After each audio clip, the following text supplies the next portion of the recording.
Today we are unboxing one of Anker's most popular power banks.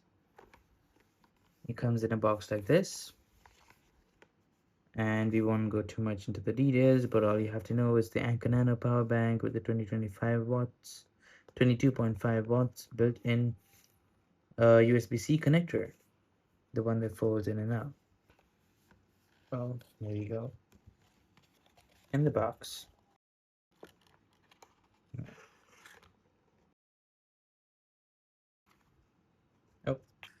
Oh, charging cable, which is Type-C to Type-C.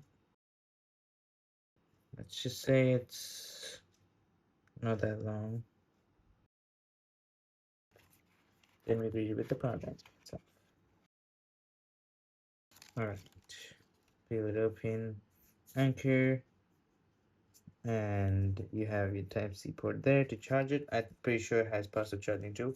I hope it does. I hope it does have pass-through charging, because that would be great. And you have the button there. Let's see how much power it has in it.